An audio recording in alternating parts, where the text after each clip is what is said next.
दोस्तों finally semester 1 SKM university का syllabus launch हो चुकी है पॉलिटिकल साइंस का। और ये जो सेशन है दोस्तों आपका फाइनली आपका 26-30 का सेशन है और इसमें आप लोगों को बहुत सारी चीजें दोस्तों बदलाव किया गया है। और ये क्या बदलाव किया गया है ये सारी चीजों को दोस्तों हम लोग एक एक करके समझेंगे। उससे पहले अगर आप में से कोई भी स्टूडेंट्स चाहते हैं कि सर मुझे पॉलिटिकल साइंस का मेरा ऑनर्स पेपर है और मुझे अच्छी तरह से तैयारी करना है, तो दोस्तों अभी जाएं प्ले स्टोर से मिसाइल क्लासेस के एप्लीकेशन को डाउनलोड कर लें और डाउनलोड करने के बाद हमारे एप्लीकेशन पे पॉलिटिकल साइंस का ऑनर्स पेपर का कोर्स अवेलेबल हो चुके हैं, जहां पे दोस्तों आप लोगों का वेडनेसडे यानी बुधवार से आप लोगों का क्लासेस शुरू होने जा रहा है। तो अभी तक जो भी स्टूडेंट्स ने दोस्तों अभी तक हमारे कोर्स को ज्वाइन नहीं किए, जल्दी से जाए प्ले स्टोर से फटाफट मिसाइल क्लासेस के एप्लीकेशन को डाउनलोड कर ले। डाउनलोड करने के बाद दोस्तों इस कोर्स को एनी हाउ आप लोगों को ज्वाइन कर लेना है।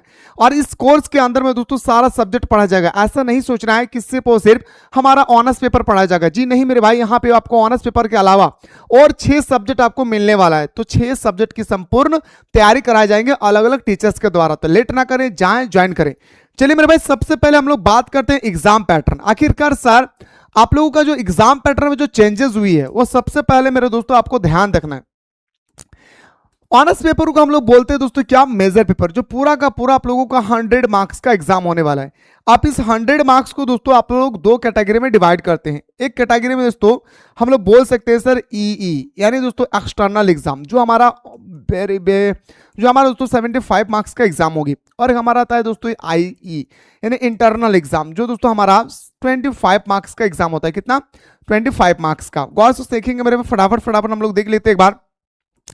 75 मार्क्स को दोस्तों 3 कैटेगरी में डिवाइड किया जाएगा, यानी एक मार्क्स का 5 क्वेश्चन होगा। ठीक है भाई। इसके बाद आपका 5 मार्क्स का 2 क्वेश्चन होगा। Okay sir.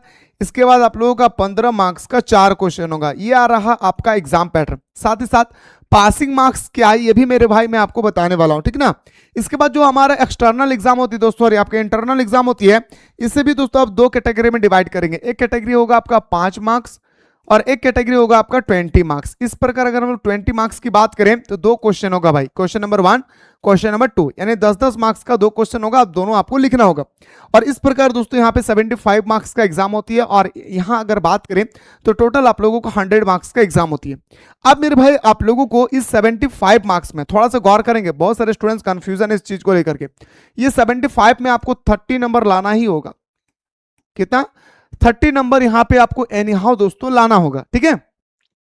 इसके बाद दोस्तों अगर हम लोग इस चीज पे बात करें, या जो हमारा फाइनली जो दिया हुआ है मेरे भाई यहाँ पे, इसमें अगर हम लोग थोड़ा सा बात करें 25 में आपको कितना मार्क्स लाना होगा, तो 25 मार्क्स में आपको दोस्तों एनी हाउ आपको 10 नंबर लाना ही होगा। यानी 25 में आपको एनी हाउ 10 नंबर लाना होगा। यानी इस प्रकार आपका 40 मार्क्स का पासिंग मार्क्स होता है। अब बहुत सारे स्टूडेंट्स यहाँ पे ये सोच रहे होंगे कि सर मैंने यहाँ पे 75 में मैंने 50 नंबर लाया और यहाँ पे मैं 5 नंबर लाऊंगा तो मैं पास हो जाऊंगा। जी नहीं मेरे भाई, आप बिल्कुल फेल है।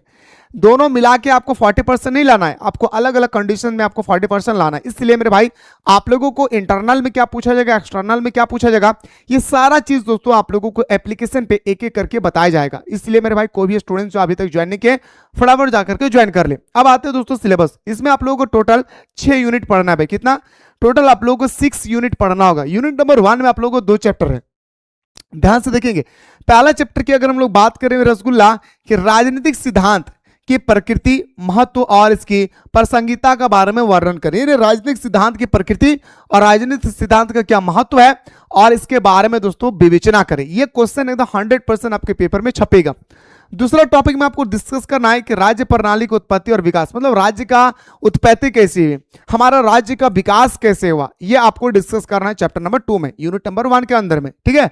इसी प्रकार दोस्तों अगर हम लोग यूनिट नंबर 2 की ओर मूव करते हैं तो यूनिट नंबर 2 में आपको पढ़ना होगा शक्ति और अधिकार, यानी दोस्तों पावर और राइट्स। यानी दोस्तों आपसे पूछा गया कि शक्ति किसे कहते हैं, शक्ति का अर्थ, शक्ति का प्रकार और शक्ति के प्रकार के बारे में विस्तार पूर्वक वर्णन करें। इसी प्रकार आपसे पूछा जाएगा कि अधिकार किसे कहते हैं, अधिकार के प्रकार और इसके महत्व के बारे में विवेचना करें। इस प्रकार क्वेश्चन आ गया यूनिट नंबर 2 में। यूनिट नंबर 3 की अगर हम लोग बात करें तो संप्रभुता एक ईश्वरवाद और हमारा बहुल्यवाद, यानी मेरे भाई एक आपसे क्वेश्चन यहाँ पे आएगा क्या, तो बोलेंगे सर एकलवाद और बहुलवाद। याद रखिएगा, आप सिर्फ और सिर्फ टॉपिक को देख रहे हैं, जब टॉपिक के अंदर में जो क्वेश्चन होगा ना भाई वो बिल्कुल इससे हट के होगा, और कैसे क्वेश्चन होगा ये सारा चीज आप लोगों को एप्लीकेशन के अंदर में बताया जाएगा, ठीक है ना। चलिए भाई आपके सामने आता है दोस्तों यूनिट नंबर 4। मैं फिर से कह रहा हूँ, किसी भी स्टूडेंट्स को कोर्स को ज्वाइन करने में किसी भी प्रकार का अगर कोई दिक्कत होगी तो इस नंबर में फाइनली दोस्तों हमारे साथ जुड़ के आप अपने तैयारी को मजबूत कर सकते हैं। इस चीज को ख्याल रखिएगा भाई, ठीक है। 9798453896 इस नंबर पे आप लोग दोस्तों कॉल करके हमारे साथ आप फाइनली कोई भी चीज को पूछ सकते हैं भाई, ठीक है। यूनिट नंबर 4 की अगर हम लोग बात करें तो यूनिट नंबर 4 में दोस्तों आपको पढ़ना होगा स्वतंत्रता किसे कहते हैं, स्वतंत्रता की परिभाषा थी, स्वतंत्रता का अर्थ बताएं, और स्वतंत्रता की सकारात्मक पहलू और स्वतंत्रता का नकारात्मक पहलू यानी पॉजिटिविटी और नेगेटिविटी, ये दोनों को आपको यहां पे डिस्कस करना है यूनिट नंबर 4 में। यूनिट नंबर 5 की अगर हम लोग बात करें, सॉरी यूनिट नंबर 4 के चैप्टर नंबर 2 में, तो समानता, समानता के अर्थ क्या है, समानता के प्रकार क्या है। फिर आपको यहां पे पढ़ना होगा स्वतंत्रता और समानता के बीच संबंध, यानी दोस्तों हमारा स्वतंत्रता और हमारा समानता में क्या समानताएं हैं, क्या दोस्तों संबंध है, क्या रिलेशन है, ये आपको यहाँ पे पूरा डिटेल्स में आप लोगों को स्टडी करना है। यूनिट नंबर 4 के अंदर में इतनी सारी चीजों को आप लोगों को पढ़ना है। वहीं पे अगर दोस्तों हम लोग बात करें आपका यूनिट नंबर 5 में, तो यूनिट नंबर 5 की अगर हम लोग बात करें तो न्याय का अर्थ, न्याय क्या है, न्याय के अर्थ, न्याय का प्रकार, न्याय के प्रतीकात्मक और विचारात्मक न्याय क्या है, ये सारी चीजें आप लोग को डिस्कस करना है, ठीक है ना।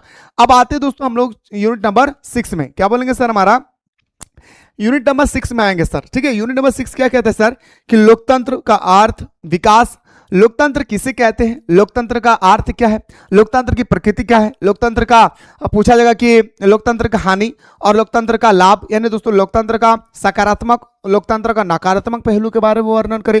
ये सारा क्वेश्चन मेरे भाई आपको यहाँ पे यूनिट नंबर 6 के अंदर में देखने को मिलेंगे। और सबसे इंपॉर्टेंट यूनिट नंबर 6 का सबसे इंपॉर्टेंट जो क्वेश्चन बनता है ना भाई, वो आपका होता है लोकतंत्र पर उदारवादी, याद रखिएगा, और मार्क्सवादी और अभिजात वर्ग, ये सबसे ज्यादा इंपॉर्टेंट बनता है और अक्सर ये क्वेश्चन दोस्तों एग्जाम हॉल में पूछे जाते हैं। तो ये था आपका 6 यूनिट। मैं फिर से कह रहा हूं कि अगर आप में से कोई भी स्टूडेंट्स को दोस्तों कोर्स को ज्वाइन करने में कोई भी प्रकार का अगर दिक्कत होगी तो इस नंबर पर डायरेक्टली आप लोग कॉल करके जुड़ सकते हैं।